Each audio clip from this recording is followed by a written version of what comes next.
Welcome to Monster Monday and the end of the George A. Romero Dead franchise.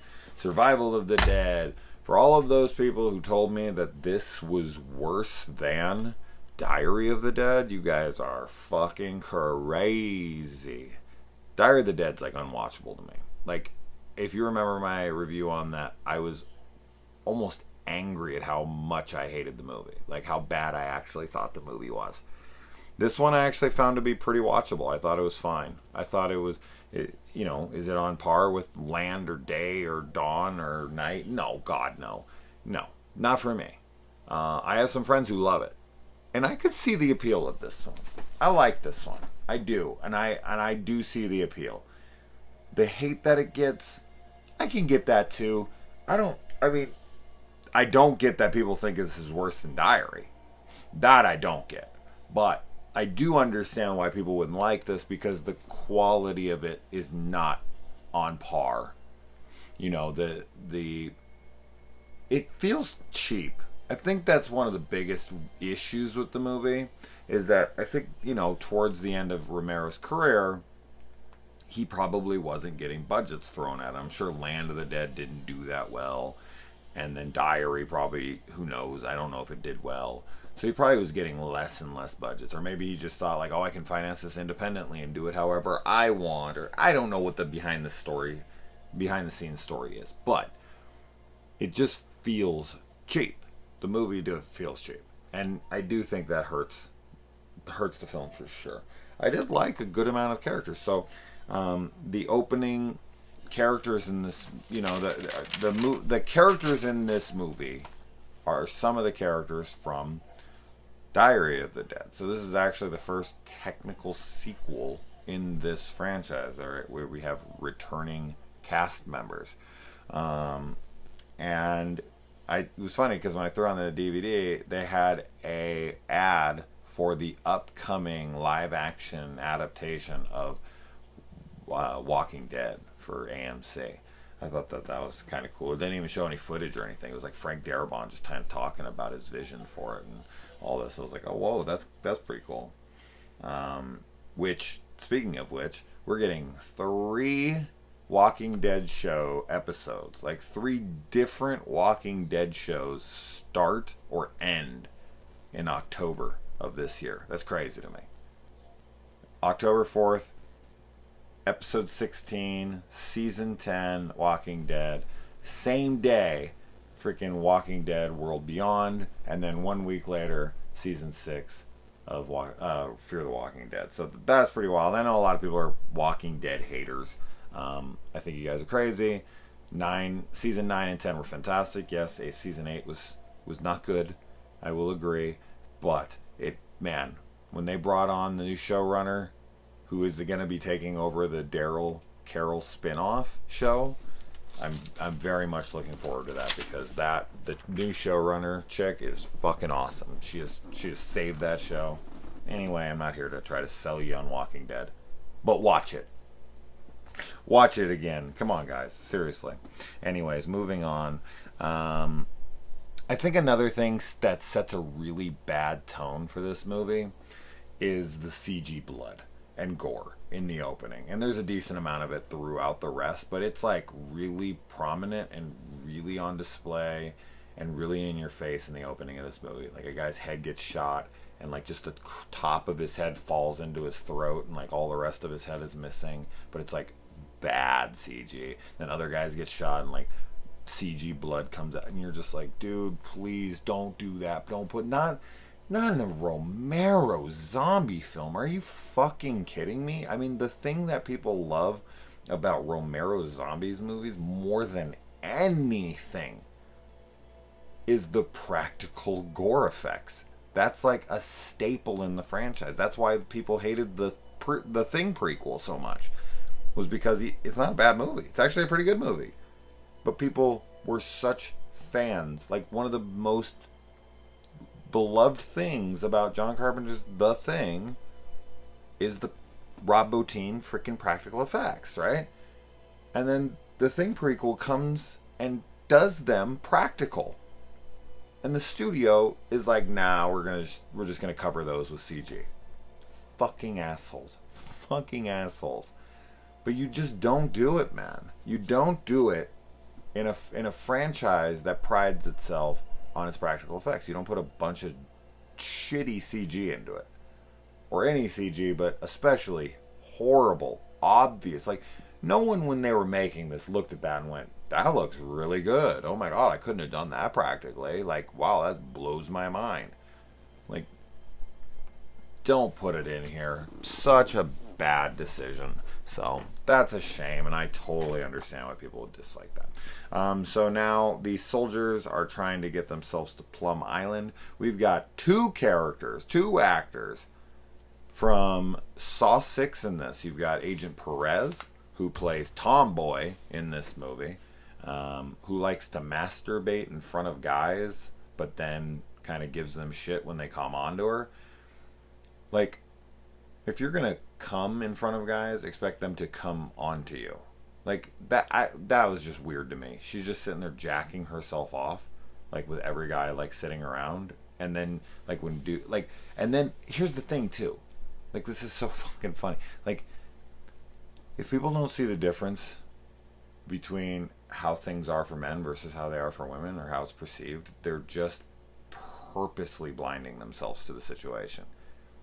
If it was like a whole bunch of chicks and a guy sitting in that Jeep and jacking himself off around them, they would be like, you're disgusting, get the fuck out of here, we want nothing to do with you. But this girl sits there and masturbates in front of them all, and then everyone just comes over and begs for her pussy. This, I mean, you cannot compare. You just can't compare. There's no comparison. Like, what girls can do versus what guys can do. And I'm not saying that there's tons of things guys can do that girls can't. You know, in a public setting that's acceptable, like walking around with your shirt off or something, you know? Like, there is. I'm not saying. I'm 100%. There's plenty of things that are on both sides that are bullshit, that are total hypocritical nonsense. But it's just different. It just is. I mean, come on. It is. No guy's going to sit there and jack off in front of a bunch of girls, and it's going to go well. It's just not going to happen. I mean, in porno, it seems to go have it. Like, you know, the guys that jack off in their car, and then the girls walk by, and they're like, oh my god, it's so big, can I help? Fuck, if only life was like that. Fucking porno. Giving us false expectations of life.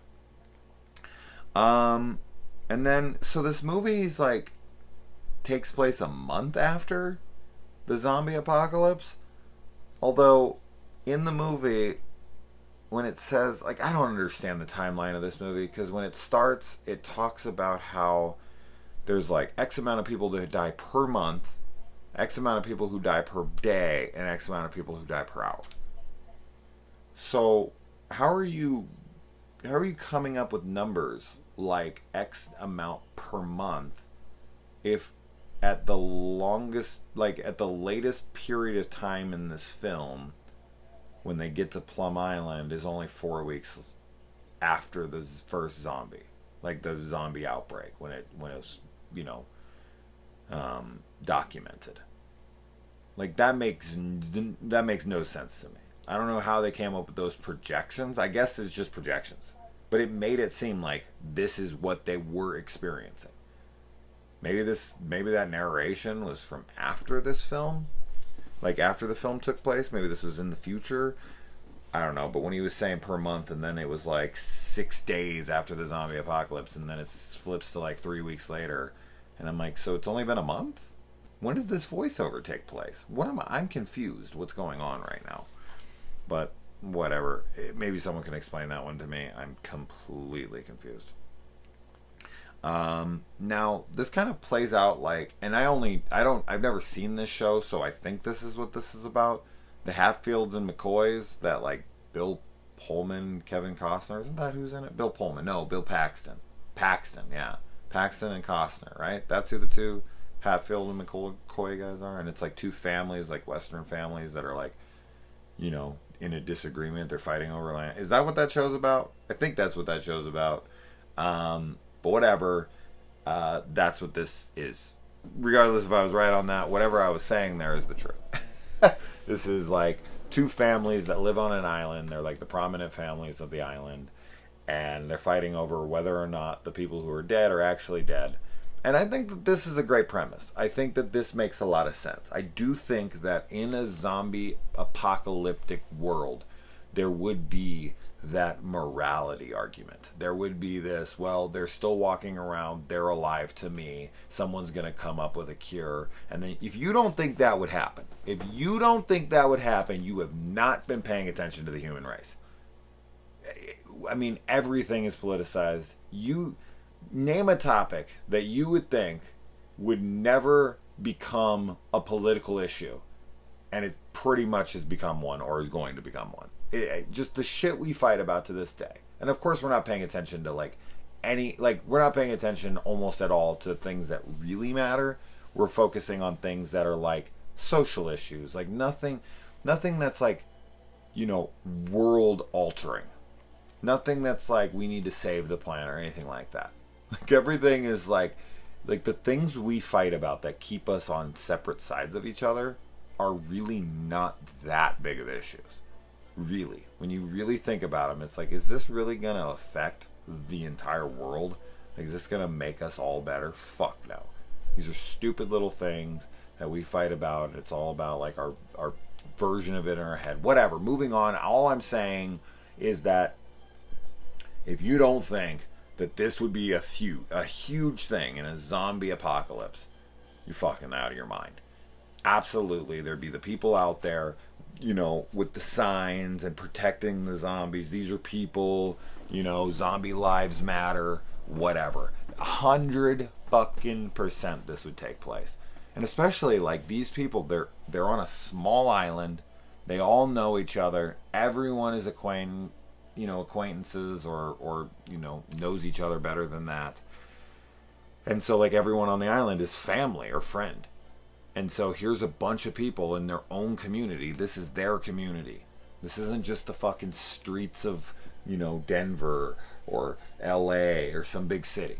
This is a small, tight-knit community where everyone knows everybody. Everyone cares about everybody.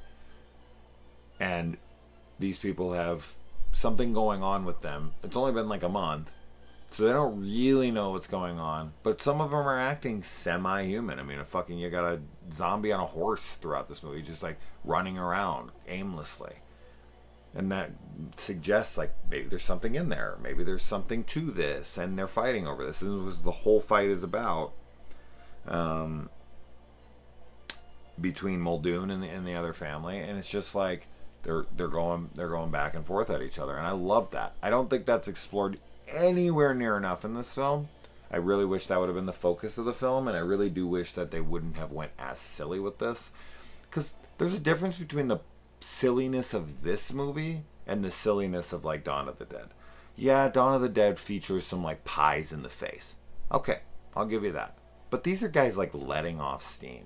Like, it's playful humor that works in the context of the movie. For me, I see it as guys needing to blow off steam. The craziness is around them all the time at this point. They're kind of getting used to it. It's like, it's like morticians that can joke around while doing autopsies, or the war vets who are in battle and they fucking can play with dead bodies and like not think it's a big thing. I'm not saying that this is right or wrong. All I'm saying is that you can become extremely desensitized to these things. So yeah. Anyway, all right.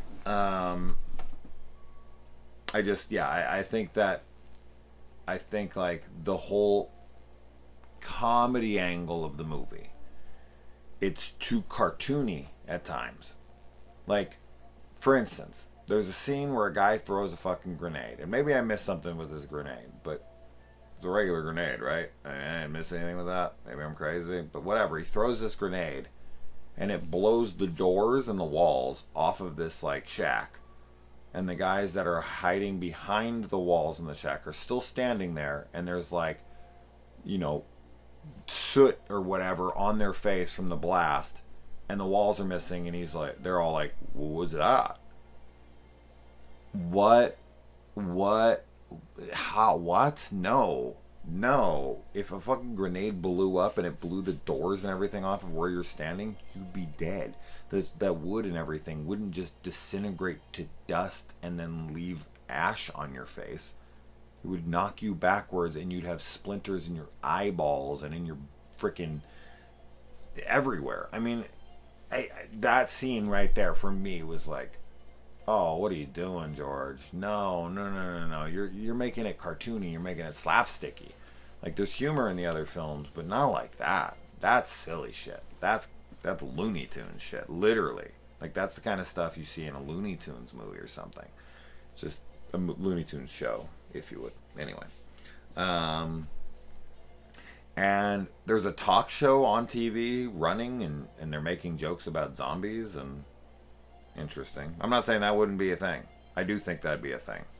Because here we are 9 fucking years into COVID, and we're still talking about it in a joking way, on talk shows. So, yeah, that's not too surprising to me. I just thought it was kind of funny. But you can see the tonality difference, though, right there. Like, these like talk show hosts are going on there a month later and they're joking about this, but then you've got the opening of Dawn of the Dead with the TV station in absolute chaos because of what's happening. Everyone's screaming at each other, everyone's like leaving, everyone's like trying to get out of town. Like, look at the difference between how their TV personalities are handling this zombie outbreak and how the zombie outbreak's being handled on television in this one. There's no cohesiveness to it. It's not a similar franchise when you get to this film. So that, I feel, kind of hurts the movie as well because it's attached to this franchise. But judging it on its own, I don't find it to be an issue, if that makes sense. And then we got the heads on the spikes, which of course reminds me of Walking Dead. You'll know what season, you'll know what episode if you continued to watch. That was probably the most shocking thing that's ever happened in the entire series to me. I really sat there like mouth agape for like 5 minutes after. It was just like, that just happened? That just fucking happened? Whoa. That was definitely one of the biggest plot twists, shocking moments of anything I've ever watched. I couldn't believe it. And then you got all these zombies who are submerged under the water, and they're just like submerged low enough to where, like, if you're grazing on top, they can still reach up at you. That's terrifying. And I guess they needed Big Daddy to teach them how to crawl out of that water. And you've got the main army dude takes a bullet for his friend after he says he wouldn't take a bullet, and then his friend calls him out on that, but then his friend dies because the bullet ended up hitting him anyways. Imagine taking a bullet for your friend. You're super injured, you maybe even die, and then when you look over at them, they've already, they've died from the bullet. that would suck, man. You took the bullet and your friend still died. That's rough. So now you're nursing a bullet wound and the memory of your friend as you realize you failed him, even though you tried. I would at least be like, well, I mean, I took a bullet. I tried. You should be here. I did the right thing. I'm good. And then this guy talks about how his women belong in the kitchen, but I agree with him in this instance because she's a zombie. Okay, she does not deserve a place at the dinner table. Let me tell you what. But yeah.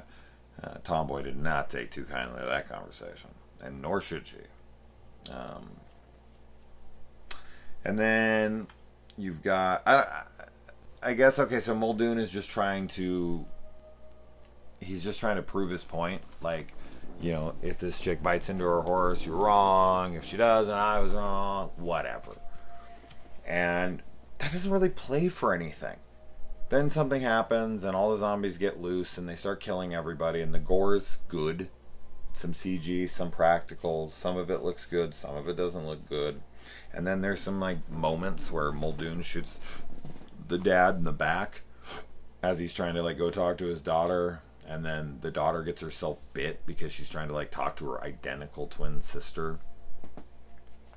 I think it would have been way cooler had she bit her and then she would have got up on the horse and then like kind of took her sister's place and kept riding, like again.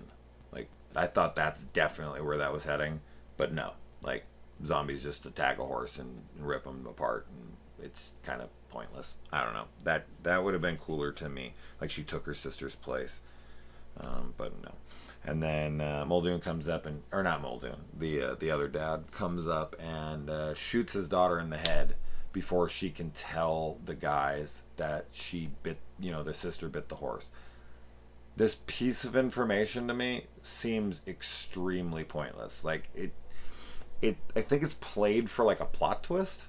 Like, oh, she had information, she had vital information, she was about to tell them, but her dad foiled the plan. Like they're fucked. Now they don't have the information, and it's like a dark ending. I don't see it like that at all. Like they're gonna figure it out in like a day. Like they already figured it. They already believe that. They already believe these are like brain dead zombies. They're already on that side of things. This is why they're killing all of them. So her information to me doesn't really do much. Like she's a zombie. She's brain dead. She's attacking her own horse. Now why she wouldn't attack her horse as she's riding around on it for days, and why that thing wouldn't have bucked her off by now, because she probably doesn't have much of a grip. I don't know. Doesn't matter. I guess she's kind of living out something with the horse, like Bud from Day. But whatever. I don't know. The whole like she gets shot and all that. It seems shocking for shocking's sake, and it doesn't really amount to anything. So that's just kind of the issues I have. No animal zombies in these, huh? Like zombies can't be animals. They just get them, catch them, and eat them, and that's that. And yeah, I mean that's pretty much it. I thought that there was some pretty decent humor. I did like the characters, especially the main gray-haired dad in this, who was walking him around. He had some good lines with the leader of the army team or whatever these guys are, where he like comes and says some shit, and then the guy's like, "Why do I like you?" Stuff like that. That was cute. It's a watchable movie. I liked the fight between the families. I liked some of the characters. It was fine. It's a fine movie. I definitely am not on the side of love. I'm not on the side of hate. I'm just kind of right in the middle on this one. This is a sad end to the franchise, but a ton better than Diary in my opinion. So there you go. Survival of the Dead is done. I'm not sure what I'm going to do next week, but I'm thinking I'm going to start over and I'm going to do Night of the Living Dead, the Tom Savini remake, followed by Zack Snyder's Dawn of the Dead. And then I don't really think there's any other Dead remakes or reboots or anything that are worth my time. I don't think that there's another one. So those might be the only two. But I haven't 100% decided if I'm going to do those or not. I should. So I do own them. So I should do that. Anyways, I'll see you next week.